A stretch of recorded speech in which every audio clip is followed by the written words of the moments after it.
Hello and welcome to Soul Love with Kimness. I am Kim van der Zande, your host, and I'm super excited to share another episode of Soul Love with you, where we share inspirational and empowering stories from the heart. We talk about the beauty and the shadows as both are part of the ascension journey, to remind you that you are powerful, you are magical, and to have trust in what you feel to be true deep within. Enjoy this next episode of Soul Love.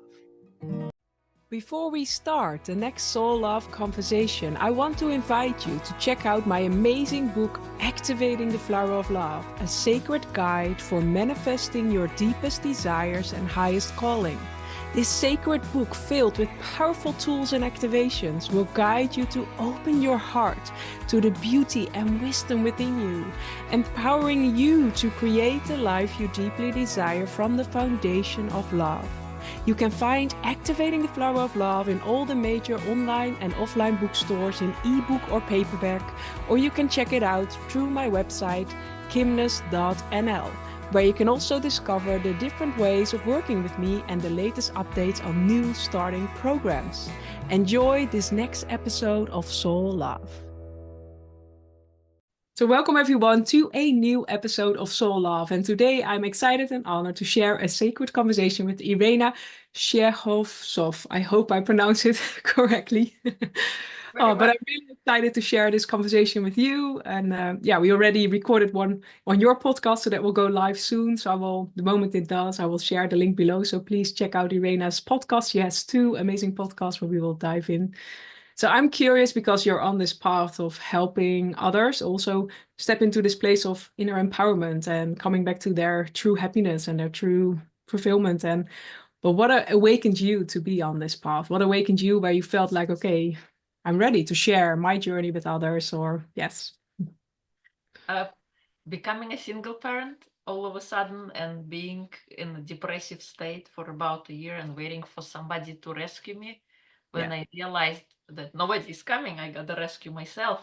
But when I decided to start sharing was in September 2019 in Phoenix, Arizona. I got inspired by Evan Carmichael, who said there is not enough belief in this world today, and you should help somebody a step behind you.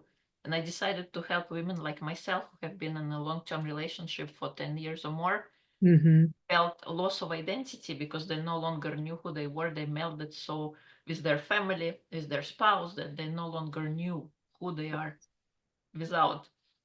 That's beautiful. Yeah. And it's truly, and I honor you in that, because sometimes we can feel like, okay, who am I to inspire others? But it's honoring that everything we went through really can be an inspiration for someone else. And it's really, as the moment we are willing to speak up and share our truth and share our vulnerability and our own journey, that we get to inspire. And that's what I love about these podcasts as well. But that might have been, what do you notice, like when you were in that moment of your marriage, like ending and then stepping into that space of, okay, who am I? And because we have so many ways in which we start to identify ourselves, or the boxes we place ourselves in.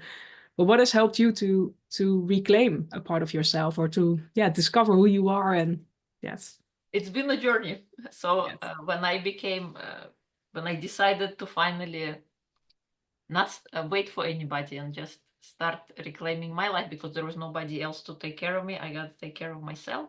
I embarked on a journey of personal development and growth, and I started taking little steps. I started with physical body because it's something we see in the mirror and we can relate to. I started walking, and then I spent first hour of the day, like Tony Robbins suggests, the power hour, kind of walking and manifesting or what I want my life to be, not what I had at the time. And at the time, I wanted to become a writer. I wanted to write books and sing on stages, and that's what I was speaking into my life.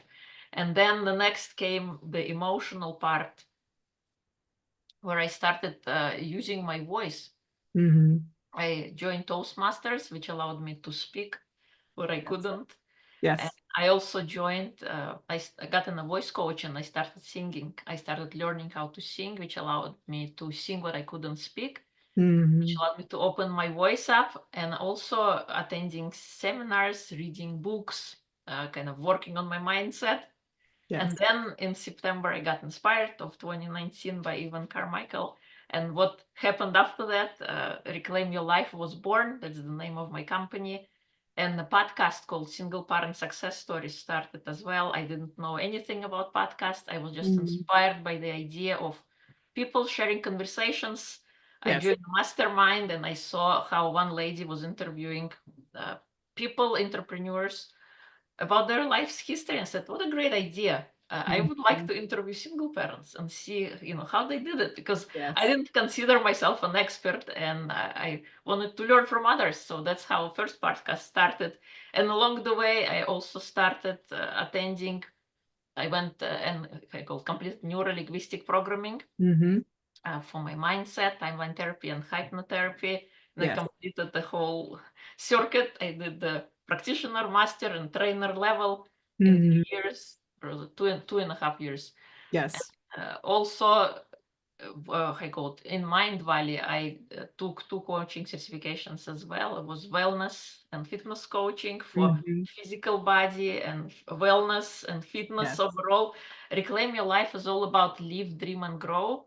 And the live component is about our habits that we create in physical, emotional, mental, and spiritual states, because we all have habits, and some habits are debilitating. None of the habits are bad. They're all good in a sense. They produce a result. And if we don't like a result we are getting, we got to change. Yes. And so I love that journey.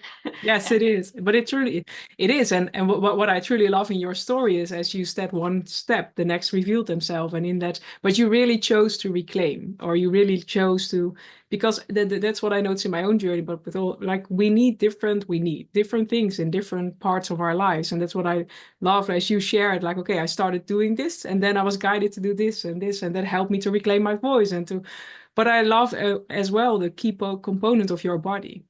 Because sometimes we feel like, okay, we want a different life than what we're living, but we're feeling so stuck. And where do we start then? Because it almost feels like this mountain, and you started first with your body. And but I'm curious, like, how did your morning practice look like? You said this first year I was doing like morning practice and envisioned that I was an author, which you are now, and all of those things. Yes. How it started was just me simply opening the door and tapping over a threshold of my home, because I wanted to walk for so long. I just never did it. I don't know why. But one morning I opened the door, I made that first step, and that kind of started my whole journey into the personal development space, into reading podcasts, listening to podcasts, reading books, attending seminars, and always being curious about life, because I think when we are in a deep, dark place, we feel like the problem that we have is just our own problem and nobody ever have dealt with it. And we don't see any other solution. We just see our problem, and it's like, it's all black and white. It's either this way or that way. And when you're in the dark place, it's difficult to step out of it. So we gotta find communities of people who share into our experiences. In my case, what happened to me, I found communities based on my habits, based on my interests. So I had a singing community, I had Mind Valley for personal development, I had Toastmasters for speaking. I also was doing Argentine tango dancing, so I had that community. So I had a circle of different communities, kind of supporting different facets of my life. And in habits, I discovered a little bit of who I was, because I didn't know who I was. I was lost. I've been in a relationship for 10 years, and you start to meld with your spouse, like, what do they like, what do they dislike. And in my relationship, when we were together, I never actually spoken up like what I wanted. I was kind of coming along and agreeing. I was very no boundaries, no I call it, just let's keep the peace no matter what it takes. For the sake of the peace. Yes, I get that. Yeah. And I think a lot of us maybe in a relationship or in other dynamics are in that way, because that's how we've been taught. And especially I think as women, it's also a collective thing where we are being taught to take care of our family and to keep the peace and to bring everyone together and to hold space for whatever has happened. But in that, we also sometimes lose our truest self and our light and our life force energy and our enthusiasm. So I love that you went on this exploration of, okay, who am I truly and what excites me? And an important component that you shared is community. And it doesn't have to be a spiritual community. It doesn't have to, like you shared in this beautiful thing, you had different components, different communities where you were part of. And that truly helps us. Because as you start to share your story, you will notice that, and that's what I love as well. You have the Soul Parent book, and the Soul Love book is the same. But the moment we start to read other people's stories, it inspires ourselves, or we feel like, okay, yes, someone has gone through this, and somehow it feels a little softer, or it feels a little, because we also see that they went through it and they survived and they created a beautiful new thing. Because what I love in your story as well is, like, as we go through these deep traumas, there's also an invitation. There is a deeper truth that wants to be awakened, or a deeper thing that wants to be birthed. If you never took that first step over that threshold, like, it's understanding that it's not in these big things. That's what I love in this podcast as well. Most of the time, it's a very sometimes insignificant step that we took, but in that, the whole journey awakened and opened, and that's why, yeah. So I think that's really, and in the guiding now, like, what do you notice that really, because it's not only our emotions, it's not only our body, it's not only your mind, and that's what I love in what you're doing as well. It's the totality of your being that is being invited to, yeah. And what are tools that really help you and help people that you're guiding into your space? Neuro-linguistic programming and timeline therapy and hypnotherapy are for the mindset. Yes. It allows you to see the possibilities, because we only see black and white, but with NLP you were able to see A, B, C, D, E, F, G. Yes, suddenly there's the whole alphabet and more. Yes, and Yes. you start to approach life differently. You start to see that everything is happening for a reason. It's not to punish you. You always have a choice, and we never given any kind of challenge that we cannot come out of. Yeah. It's just to test our spirit. It's to test our to become better, to evolve. We are all here on this journey to become better. And Yes. switch challenge, because we constantly, the only thing constant in life is change, and change we resist the most. It is. But through change, we get to evolve, we get onto the next evolution, next spiral, and we get a different challenge. And if we turn around a year later, the challenge we used to face, we're just gonna laugh at it. Like, did I even thought this was a challenge? It's not. Now this is a challenge now, but it builds our resilience, and it builds our growth, and I love that, because if you would take those, like, what you just said in just 1 minute, if you would take that as your truth, or if you would just take that as, okay, if this was my truth, then you are totally looking different at the world. If you really can see, like, okay, the world is working in my favor. Okay, what is then the wisdom that is being shared, or the invitation in a traumatic experience or in a challenge? Because then suddenly, and that's going back to the wonder or questioning, or then we're looking like, okay, this is happening, but what if something else? Look at the greater picture, expand and see what happens. And yeah, it truly is. But I also notice, like, sometimes we are in such a deep space and we can't see that, or it feels like, okay, yes, she's sharing that, but okay, it's not for me. Or someone in such a deep space, what would you suggest them to do, or what would you invite them to? Yeah. I invite them to become curious about their life, and not the greatest tool in my journey had been forgiveness, and forgiving the person you were in, forgiving the situation you were in. And I know it may be difficult in the moment if you have just dealt with a traumatic experience. How can I forgive? But you're not doing it for others, you're doing it for yourself. You're doing it so that you can then be free, so you don't have those chains of resentment holding you back and holding you stuck so much in the past. And it is for people, of course, who want to change. Some people like to talk about things and complain about life and how unfair life is. But if we're not willing to take an action, if we're not willing to make that first step, we will be forever stuck. And I believe life is too short to go on living unhappy. It is too short to do anything other, because we always have a choice of how we want to feel. And I know it may sound difficult in the moment, but we get to decide if we want to feel happy, if we want to feel depressed or upset. we cannot change the circumstances in our life, but we can definitely change how we react to them. We Yes. have that power. We cannot control what other people will do, but Yeah. we can decide for ourselves, if this situation happens or if this trigger occurs, this is what I normally do, but let me see, how can I look from a perspective of love, or from perspective of something positive? What is currently good here that I currently cannot see? And then take it as a learning opportunity. Then when next event occurs, okay, what did I learn from my past experience and how can I apply this here? And we're gonna make mistakes. But hopefully with the next subsequent event, you get to become better, you get to evolve, and you get to make a different choice. But forgiveness, I think, is the beginning basis. Then meditation and being present. We are so hyper focused and we are so fast, and the world is so fast.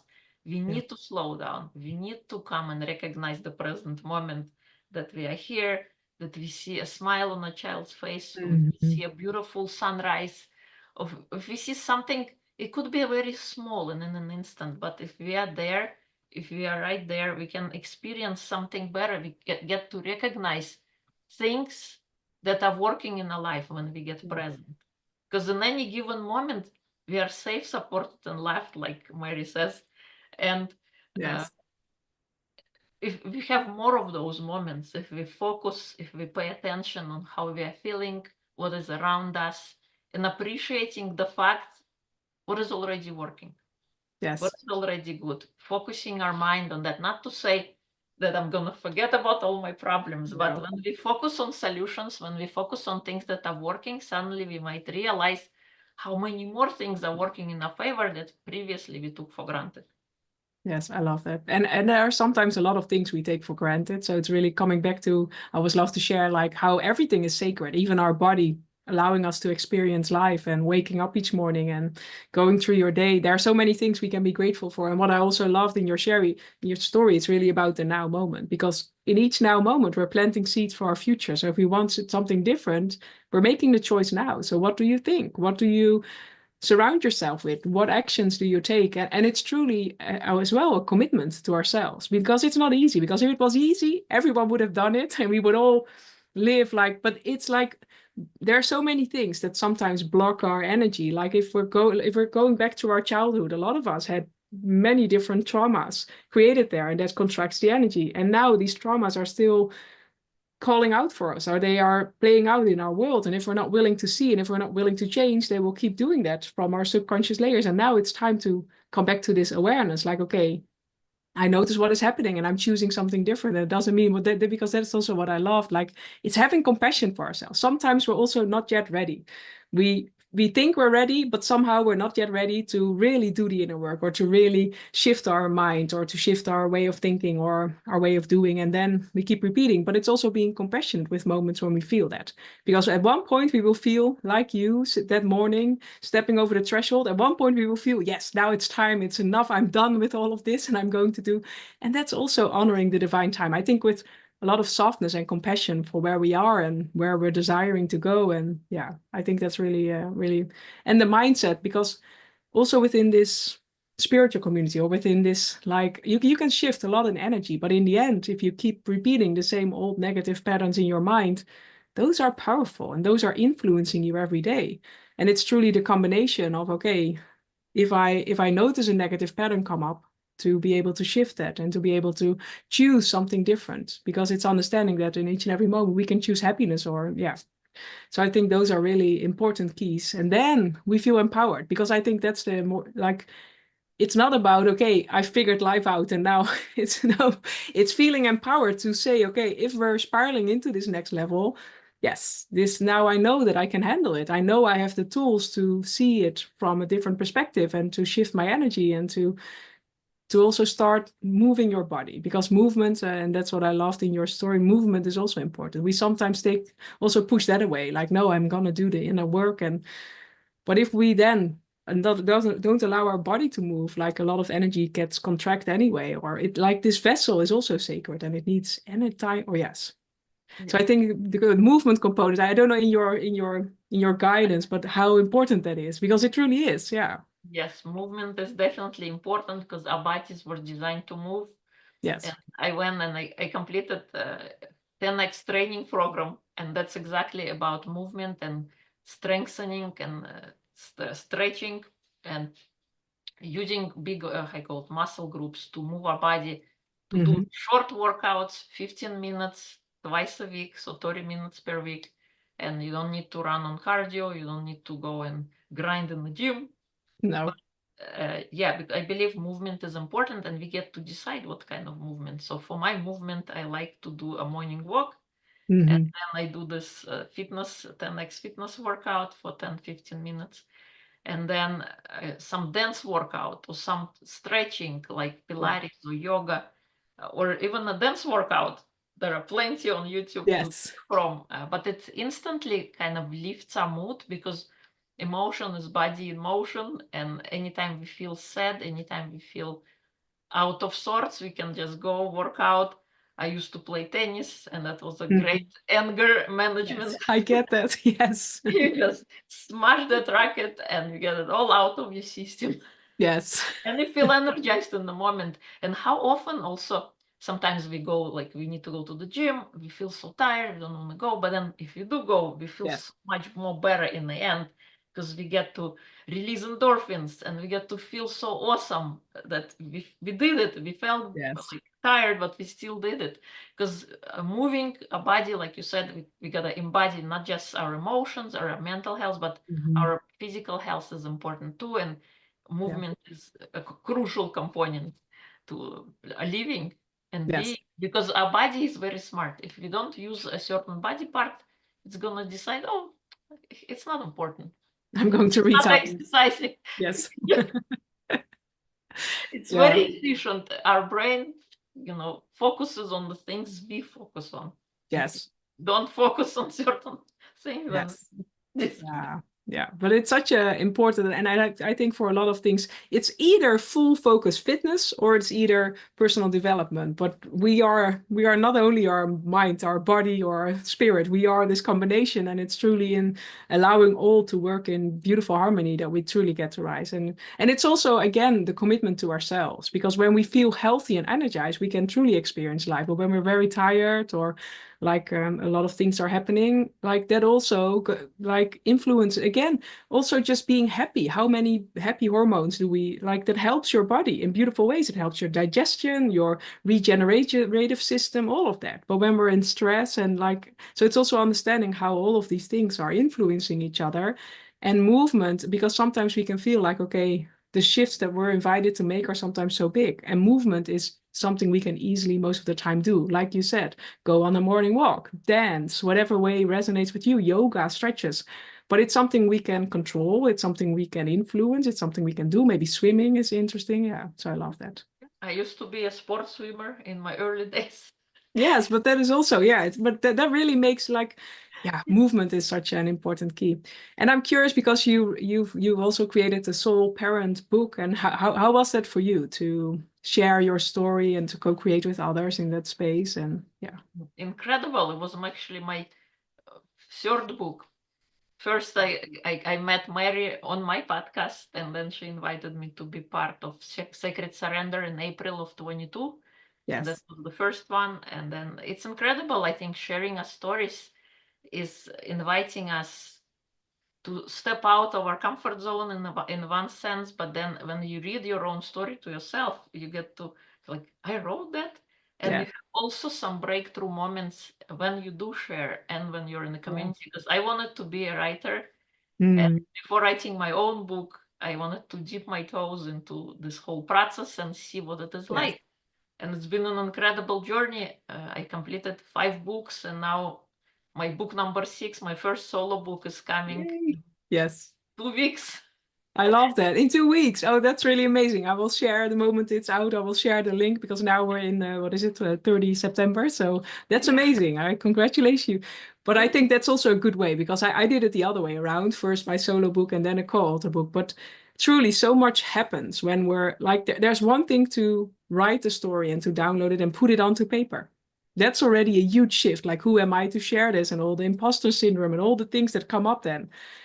But then the next level is when it's going out into the world. Because, like, if you have a social media post, well, if you really don't like it, you can delete it. But a book, it's there forever, and it spreads its wings forever. You don't know where it's going. And it's just this beautiful weaving. But that also in our system sometimes creates a lot of scary things, maybe from past lifetimes or different experience we had around expression. So it's such a healing journey. And that's what I loved again as well with the co-author book in a way. It's like, it's one chapter, and it's like this, to experience first what happens, because the moment we say yes to ourselves and our expression, already a lot of shifts are happening. It's again reclaiming a part of ourselves. So I can only imagine you having all these different books. It's like almost reclaiming different threads of who you are and Yeah. sharing that with the world. But and the reading part, because it's something healing that happens when we first write our story down, and we, in a way, reclaim what has happened. But then when we read it, there's also a healing component and a deepening component that happens when we're, so there are so many beautiful things that sparked and in the co-creation with each other. So I think it's really amazing. Yes. Yeah. And also when you read a book, any book, not just the one you written, Yes. when the time elapses, like if you read it today and then a year later, you might notice certain parts that you skipped Yeah. over, and now you get to re-experience them again, and some new nugget will come out that was glazed over before. It is, yes. And also an honoring again, I think, of your journey. When you read your own story back, it also shows your growth again, or your, like, the next level that presented itself. So I think it's really, yeah. But just in any, what I love is when we're doing like a project, when we're creating something physical, tangible, there's always a cycle of growth, like a cycle of, okay, stepping into your next level, and then fear comes up, whatever has prevented you from stepping into this next level. So then healing is needed. And then when we're going through that, the creation comes. But that's what I love about, like, it's not only a book, it's not only, but so much more happens. So for me, creating that book or whatever project, but it's like saying yes to that, it's stepping over that threshold and then allowing everything that needs to unfold or that desires to unfold to happen in the most beautiful ways. And yeah, so I think it's really, but just in a way, it's you saying yes to you and everyone that joined. And as well for the Soul Love book, it's everyone saying yes to themselves. And as you shared at the beginning, like you feeling like, okay, when you started your podcast, okay, even if I get to inspire one soul with my story, why not? And the moment we do that, so much happens within us and with everyone that gets to read it. And it's really, I think, honoring the sacredness that also our struggles have not been for nothing. There's growth, and in the wisdom we gain, we get to inspire others on their journey of growth. And yeah, I think it's beautiful. So what are you being guided into your, what is your next level besides your solo book that is coming out in 2 weeks? What are you being guided to step into? To be more of myself, to reclaim Yes. more of myself. Yeah. I have also something I want to create. I want to create a song, and I want to sing on stages and Yeah. speak on stages. That's next. And my uh, final destination, or not final, but something I want to create. I want to create a Reclaim Your Life Center where people who lost hope in life can come and heal themselves, rejuvenate themselves by working with different professionals, alternative medicine professionals, whether they need to lose weight or they need to cure from depression or anxiety or anything else that kind of dampen their hope for life, to Mhm. bring them back to life. And also having on site different things like tennis courts and Yes. creative spaces where they can sing and bake and dance and discover their hobbies. And Mhm. the goal and idea that after they have healed themselves, they delve into their hobbies, that they can remember what their dream was, and they go and follow that dream. Yeah. That's what I want to create. Yes, but yeah, I love that. It's really a vision of an empowering community. So I really love that. But maybe a beautiful question is like, what do you do to bring that vision to life? Or I mean more like, are there like manifestation tools you use, or like visualization, or in your meditation calling it in, or yeah. Yeah, meditation, visualization, and Yes. speaking what I want to create Yeah. into being. Yeah, those are the tools I use. I love that. Yeah, but because it's truly like, it's also, if I now look back 10 years, I would have never imagined where I am today with all the that was created and the beautiful souls that I get to meet and my mission that is moving forward. But it's understanding, like, one day it was just a seed. It was an inspiration, just like you are now sharing. You have this inspiration and it's allowing it to unfold in its own divine time. And sometimes it's 1 year, and sometimes it's 10 years, but it doesn't matter. It's allowing, like, because it's truly, I think everyone tuning in as well, we are given that inspiration for a reason. And it's honoring that. And it's honoring this calling we feel within, however big this calling may be. But each time we take the next step, the next opens up, and it's guiding us towards the creation of that in the most aligned way. And I think it's really, I think it's such a beautiful vision. And also how that, like you shared, like, okay, I wanted to be an author. Now you have already 5 books and now a new one coming. So sometimes we don't, like, what I truly want to share, we don't always have to figure out how.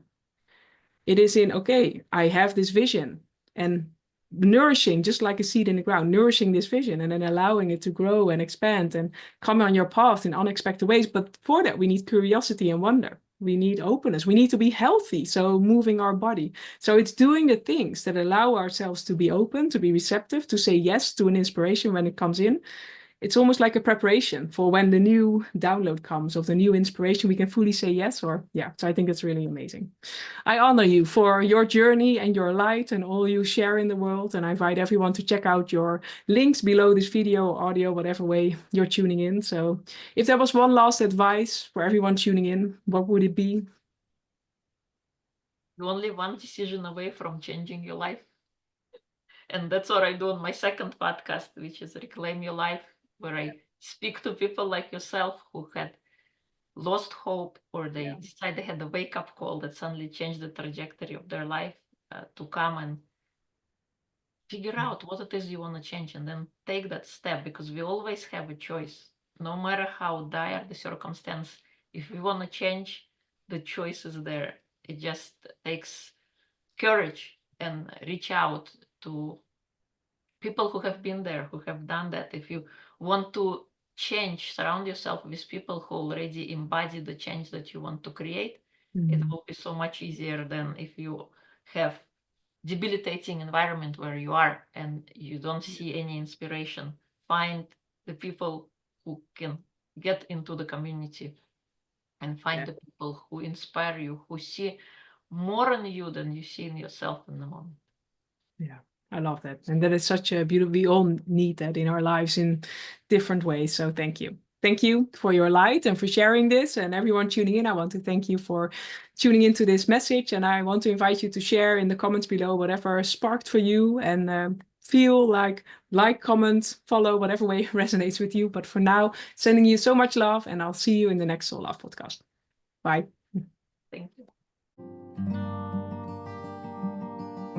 Thank you for joining this episode of Soul Love. If you want to find out more about what we do, you can find it below. And I'll see you in the next episode. Much love.